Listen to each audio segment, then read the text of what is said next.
Listen, the problem is not always that you don't have enough money. That's not the problem with many of us when it comes to financial challenges. Sometimes the real problem is that we have some silly habits, silly everyday habits that you don't even notice. And here's the kicker, excuse me, these habits don't just keep you broke, they actively block your next level. And I can tell you that if you have been struggling, having exactly the same financial struggle for 12 months, for 3 years, for 5 years, you are going to locate it in the silly habits that I'm going to talk to you about. 5 silly habits. I might give you a couple of extras. But if you drop these silly habits today, I am giving you a guarantee. You can make note of today's date. Your money will not just grow, it's going to explode, because your financial limits are essentially habit limits. And the habits I'm going to talk to you about, 5 of them, they are not your usual suspects, like stop drinking, stop smoking. No. You're not going to hear that. These are actually silly, very, very silly, but very simple and very easy to do, to drop. So stick with me to the end, because at the end of today, I'm going to share with you 3 steps, 3 powerful steps you are going to use immediately to break these silly habits, to break free, and to finally move your finances forward. Everybody type in the comment section, I want to move my finances forward. Everybody type that. I want to move my finances forward, because that is the essence of these coaching sessions. And when you begin to move your finances forward, incredible and amazing things begin to happen in your life, in your family, in your purpose. Yeah, I want to move my finances forward today alone. For some of you who took the advice I gave you about the financial markets in 2025, I've been getting messages throughout today. People very excited. A lady sent me a message that she's made ₦1 million in the past 1 week, just investing on some of the penny stocks I told many of you about. Some of you have made millions. And if you're listening to me and you're in the Financial Fitness Challenge group, my mentorship group, you can actually confirm if you're making money, if you've made money in the past 1 week, 2 weeks, like big money. Confirm so that other people will hear that we're not just joking, we're not playing, with money. These things are really very practical. So as I talk about these silly habits, if you break them, just like the people who are giving all kinds of testimonials, telling me about how their money is exploding, it's also going to happen to you. Are you ready for it? All right, habit number 1. This is going to shock you. Complaining and blaming. As I talk about it, please type it in the comment section. Yes, I can see Augustine says, yes, I've made some money based on your stock recommendations. Absolutely. Some of you bought, I checked my portfolio today. The Kutix that I told you about has already done 35% in the past 2 weeks. 35%. Meaning, if you put in 10 million 2 weeks ago, today you actually have 13.5 million within 2 weeks. We are not playing here. And then the financial fitness group, we are not playing there. It's really practical. And the whole idea is to move your finances forward. Okay, so habit number 1, please type it, everybody. Type it in the comment section. Excuse me.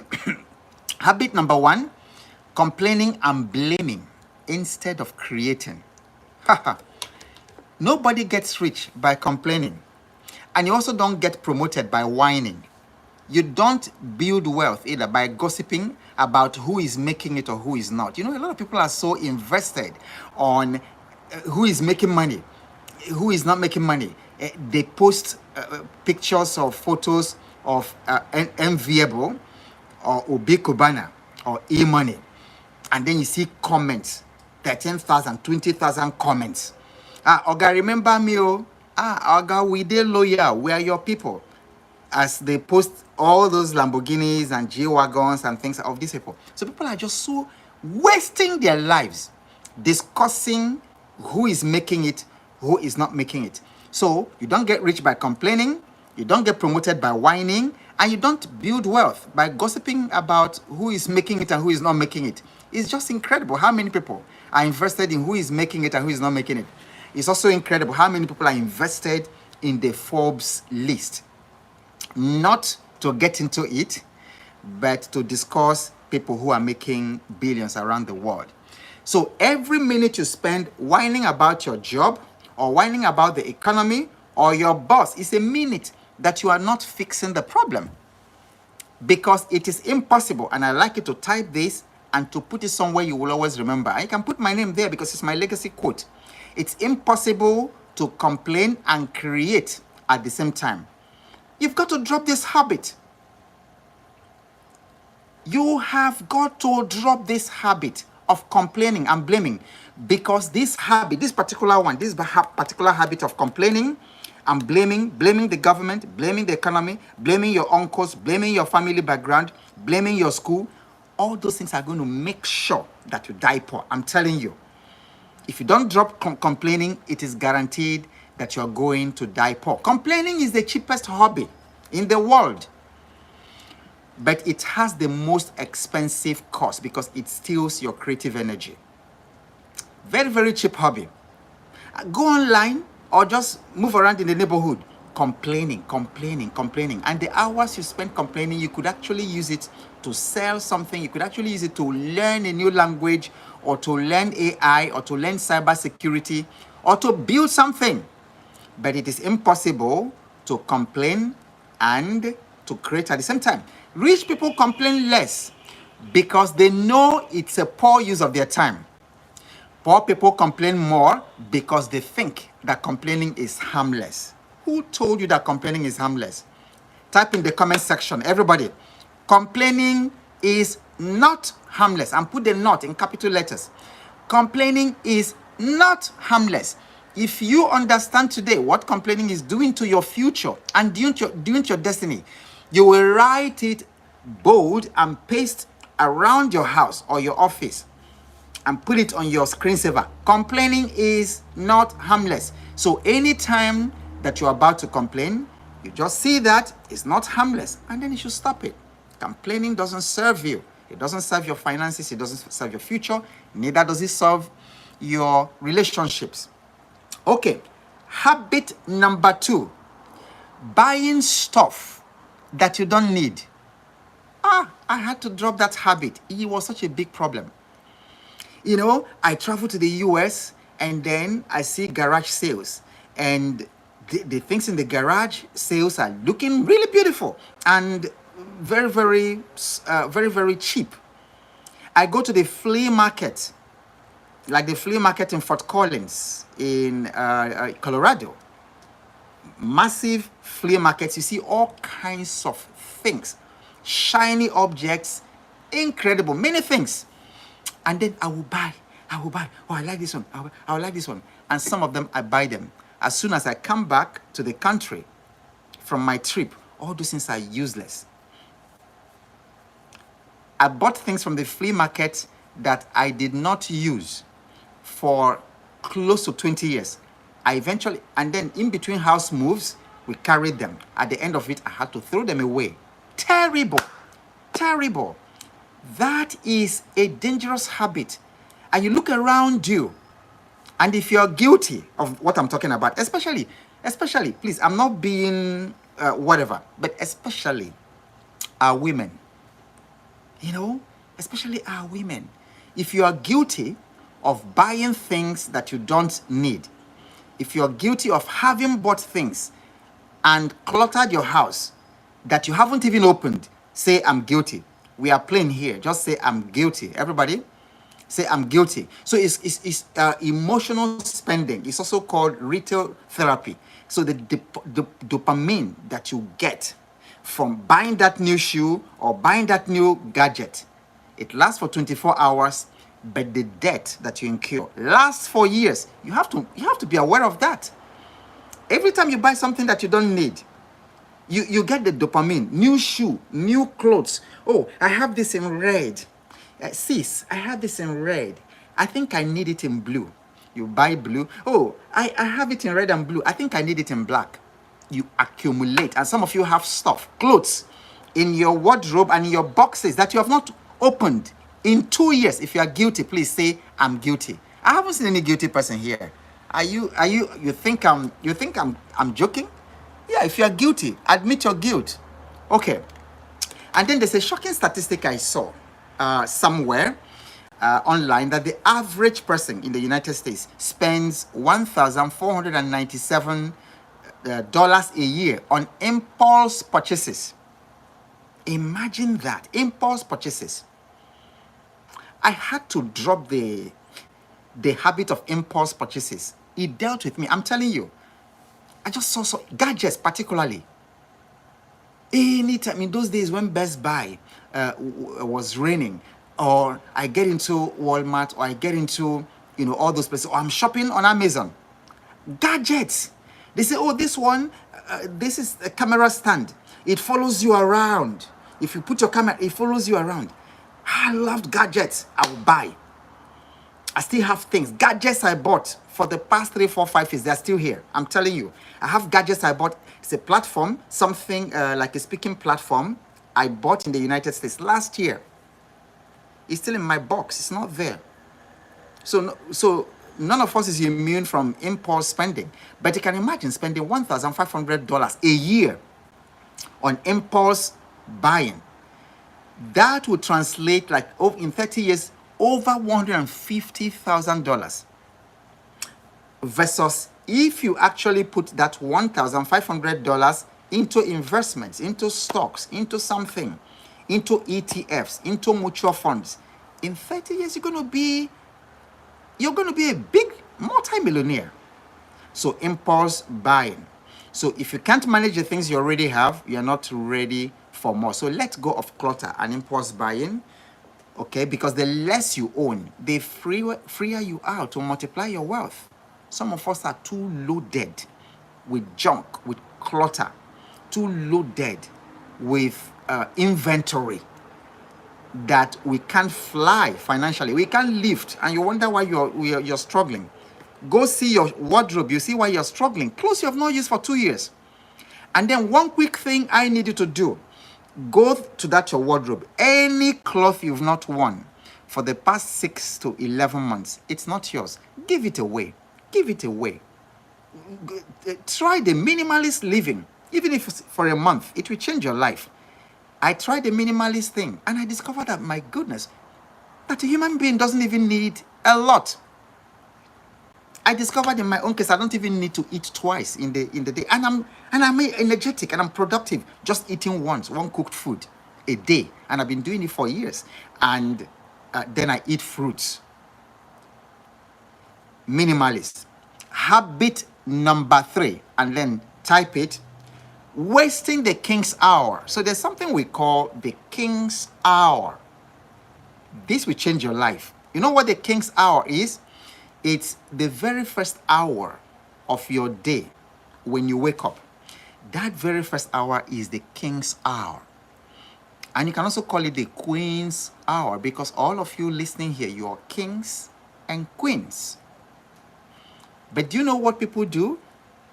They waste their king's hour. The first thing they do when they wake up, they grab their phone. If you are guilty, go ahead and say, I'm guilty. You wake up, the first thing you grab is your phone. Then you start scrolling other people's lives.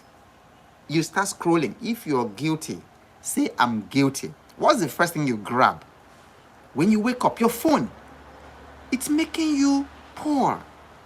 It's your day that you should have used to create, to plan, to build, to pray, and to invest in yourself. One of the most powerful things I do is reading. And I remember one of the books I read, like a chapter or a couple of pages. Every time I wake, of course, I read the scriptures every day, every morning. That one is given.